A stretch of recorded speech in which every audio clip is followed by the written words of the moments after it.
কুষ্টিয়া ৪ কুমারখালী খোকসা আসনে সৈয়দ মেহেদী আহমেদ রুমির মনোনয়ন বাতিল করে উপজেলা বিএনপির সভাপতি নুরুল ইসলাম আনসার পরামানিককে প্রার্থী করার দাবিতে মহাসড়ক অবরোধ করে মশাল মিছিল ও বিক্ষোভ সমাবেশ করেছে বিএনপির একাংশের নেতাকর্মীরা। শুক্রবার রাত ৭টার দিকে কুষ্টিয়া রাজবাড়ী আঞ্চলিক মহাসড়কের কুমারখালীর কাজীপাড়া মোড় থেকে মিছিলটি বের করা হয়। পরে আনসার পরামানিককে নমিনেশন দিতে হবে, দিয়ে দাও স্লোগানে মুখরিত হয়ে মিছিলটি গোল চত্বর, বাস স্ট্যান্ড, কলেজ মোড় প্রদক্ষিণ করে ৭:৩০টার দিকে কুমারখালী হল বাজারে এসে শেষ হয়। সেখানে সংক্ষিপ্ত সমাবেশ অনুষ্ঠিত হয়। জগন্নাথপুর ইউনিয়ন বিএনপির সভাপতি আব্দুল করিম মণ্ডলের সভাপতিত্বে বক্তব্য রাখেন উপজেলা বিএনপির সাবেক যুগ্ম আহ্বায়ক শাহজাহান আলী মোল্লা ও দপ্তর সম্পাদক খলিলুর রহমান, পৌর যুবদলের যুগ্ম আহ্বায়ক KM রনি, কয়া ইউনিয়ন বিএনপির সাধারণ সম্পাদক এসামুল হক সহ অন্যান্যরা। বিগত 15 বছরে ফ্যাসিস্ট সরকারের আমলে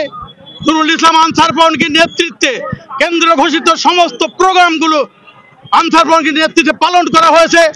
অথচ আজ যাকে মনোনয়ন দেওয়া হয়েছে সৈয়দ মেহেদী আহমেদ রুমি, বিগত 15 বছরে কোনো সময় আমরা কুমারখালীতে তাকে দেখি নাই, দলের কোনো কাজ করি নাই, অথচ কোনো নেতা নেত্রীর খোঁজ খবর রাখে নাই।